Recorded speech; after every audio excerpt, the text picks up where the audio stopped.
You are watching ColdFusion TV.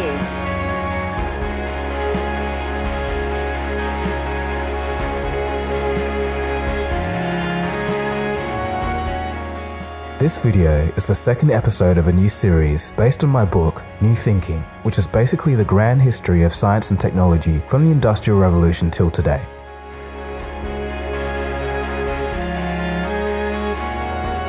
This story is about something I find pretty interesting. It's about Gary Kildall, the man who should have been Bill Gates. It's an absolutely fascinating story, and I think that more people should know about it. The year is 1977, and Apple had just become extremely successful with their first PC, the Apple II. It was the first mass-production personal computer that you didn't have to assemble yourself. JB wanted to know why I'm doing better than all the other managers. It's no secret, I have an Apple.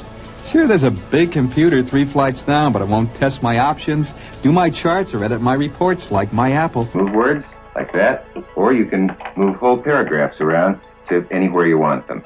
It's amazing. You can use the very same Apple to do a zillion other things. You could say that the Apple is mightier than the pen. Apple, the personal computer. PC industry was already worth $1 billion just 3 years after it had begun.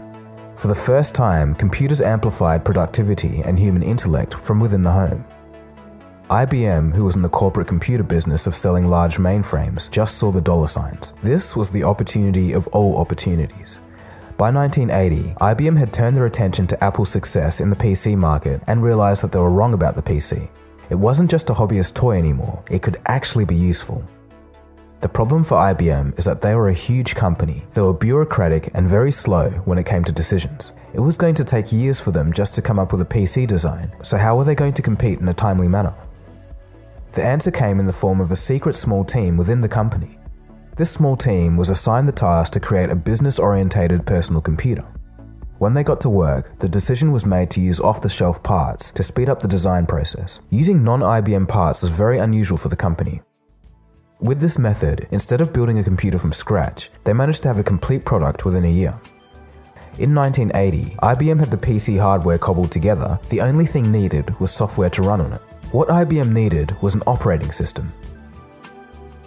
An operating system is like a computer's digital traffic cop. It keeps track of how files are stored and how the computer handles hardware such as a mouse, screen, floppy disk drive, and etc. Basically, it's the basis that allows for a modern computer to run. At this point, this is where the story starts heating up. IBM was the biggest tech company of the time, so any PC that they made would have an incredible impact on the world. So what software was going to run on it? This was the battle for one operating system that would rule them all. The stakes are high, every decision here impacts the rest of all history. And herein lies one of the saddest stories in computing history. While building their PC in 1980, IBM approached Microsoft to build the operating system. Before saying a word about the project, IBM asked Bill Gates, who was initially mistaken for the office intern, to sign a non-disclosure agreement. Bill Gates had to keep IBM's plan a secret, and he couldn't tell a single soul. When IBM told Gates what they were doing, he remarked that Microsoft didn't have an operating system. The 25-year-old programmer would point IBM in the direction of Gary Kildall. Gary was a meek and mild-mannered man, but despite being unassuming, he had already paved the way for operating systems and personal computers. In 1971, Kildall had made a programming language for Intel's first CPU, the 4004. But he quickly realized that there had to be a way to control how the chip interacted with the rest of the computer system. In 1972, he solved this problem with CPM, which stands for Control Program for Microcomputers. This was the very first PC operating system. Before CPM, each computer had to have tailor-made software. Imagine it like this. It would be like having different types of fuel for every single car model in existence. With an operating system like CPM, a programmer only needed to write software just once, and CPM would take care of the rest.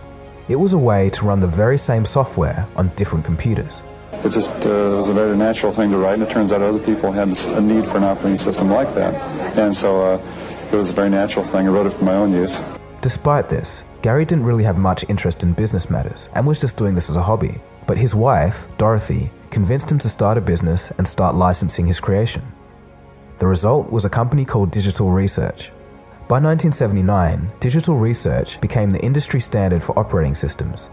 In essence, they were the Microsoft of the late 1970s, and Gary was equivalent to Bill Gates. So IBM had just approached Bill Gates and asked him if he could make an operating system for their new PC, and Bill Gates pointed them in the direction of Gary. So, keen to waste no time, IBM takes Bill's advice and pays a visit to Gary in Seattle. Bill calls Gary on the phone to give him some warning that someone is coming to visit.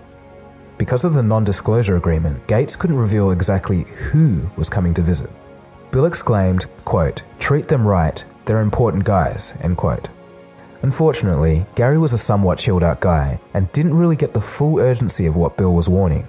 Perhaps he thought it was just another small company and not the largest tech company on the planet. Because of this, Gary isn't home when IBM visits. He's out flying one of his private planes on business. IBM ends up talking to Gary's wife, Dorothy, who is now head of operations and digital research. The lawyers of IBM began pushing her to sign a non-disclosure agreement, essentially to say that they were never there. Dorothy wasn't impressed by this and refused to sign the document. The IBM team had a short temper. After going nowhere with negotiations, they became frustrated and decided to leave Gary's house. A few days later, IBM would approach Bill Gates a second time. Gates, being deterministic and opportunistic in nature, was never going to give Gary a second chance. He saw that IBM had the potential to change the PC market into something entirely different, a new cleaned-up business image instead of the geeky enthusiast image it had. So here comes the clincher. Bill Gates decided to do something pretty sneaky. He told IBM that Microsoft could in fact make an operating system even though they didn't have one. What Microsoft decided to do was just buy an operating system from a small company down the road for $75,000. This operating system was called the Quick and Dirty Operating System, or QDOS for short. If you think that that's a bit of a weird name, there's a reason for it. The code used for this software was essentially a rip-off of CP/M, the operating system that Gary had made. So with this rip-off of CP/M, Microsoft now had their hands on a functioning operating system. QDOS would become Microsoft DOS, or MS-DOS for short, and would be packaged with every IBM PC. So if you've ever used MS-DOS, it could be said that you were using the Microsoft Dirty Operating System. However, this name would be officially changed to Microsoft Disk Operating System. And of course, MS-DOS would eventually become Microsoft Windows. The first IBM PC was released in August of 1981. It was predicted to make 250,000 sales, but it was a smash hit, selling 2 million units in a couple of years. IBM had now overtaken Apple as the world's largest PC manufacturer. With this event, it was now truly okay for the white-collar class to get into PCs. It was no longer for hobbyist freaks and enthusiasts. Around this time, Gary became the co-host of the show Computer Chronicles, a TV program that followed in detail the progress of personal computers at the time. Gary, we're going to be talking about things like transportables and lap portables, but I want to show you this portable over here. This looks like a pretty small computer, but in fact this is just the keyboard. I can program my things into my computer, and in fact this is the computer, and of course it is now a wrist portable. Now, I don't know whether this does anything very useful or not. In fact, that's my question about this whole subject of portables. Is this another case of technology in search of a purpose? I don't think so, Stuart. It's just a new dimension in technology. We have had faster processors, more memory, and so forth in the past. Now what we're looking for is trying to get all that speed and power into a smaller package. So everything was falling into place for Bill Gates. He was getting set to be the richest man in the world. The dirty operating system was one half of the equation, but some smart business sense would complete it. Because the IBM PC was made from off-the-shelf parts, other manufacturers such as Compaq and HP began making their own PC clones with the very same parts. The deal for Microsoft was that MS-DOS would be licensed to IBM by Microsoft for a one-time fee of $50,000. But there was a catch. Microsoft never mentioned to IBM that their deal was non-exclusive. Soon, Microsoft was selling MS-DOS to all of IBM's competitors, taking a licensing fee from every computer sold. This licensing deal has been called the greatest deal in history. It made Bill Gates a billionaire. Gary's failure to not be there at the right time is conversely called one of the biggest business failures in history. Once the sales of the IBM PC took off, Gary had realized what he had lost. For a rare moment, he would shed off his kind nature and threaten to sue IBM. In a settlement, IBM agreed to offer CP/M alongside MS-DOS with every PC sold. Gary Kildall was pleased. People could now choose for themselves which software they liked best. Justice had finally been served. There was only just one problem though. When both software packages were released, MS-DOS sold for $40 and CP/M $240. This was a complete disaster for almost identical pieces of software. For this reason, Gary's CP/M software would fade into obscurity by the late 1980s. Gary had lost to a clone of his own creation. Sadly, he didn't take it well. He was so crushed by the events that he didn't ever bother suing Microsoft or IBM again. The strain from missing out on the greatest opportunity of many lifetimes would eventually cause Dorothy to divorce Gary. He would also shy away from his show, The Computer Chronicles. The ubiquity of personal computers in the following years meant that Gary would forever be reminded of his failure everywhere he turned. Kildall would slip into a bout of depression and alcoholism. Sadly, in 1994, Gary would die from head injuries in a fistfight at a biker bar. Today, Gary, the man who invented the operating system for personal computers, is only a faint footnote in technology history, so I think that it's important that we keep his contribution to the evolution of computing alive. I can see that it was just a series of unfortunate events for Gary, but if we can take any lessons away from it, it might be make the most of every opportunity.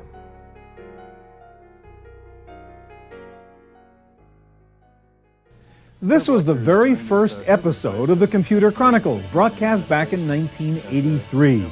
When we first launched the series, sitting by my side as co-host was Gary Kildall. But Gary was a lot more than a TV host. Gary, in fact, was one of the most important individuals in the history of personal computing. Gary died last year, leaving a legacy not matched by many in this field. That's the end of that story. It's a pretty sad note, but I thought I'd just share it with you because it's pretty unknown, I think. A lot of people don't know about Gary Kildall and what he did, so. Thanks for watching. This has been Dagogo. You've been watching ColdFusion. Feel free to subscribe if you just stumbled across this channel, and I'll catch you again soon for the next video. Cheers, guys. Have a good one. ColdFusion. It's new thinking.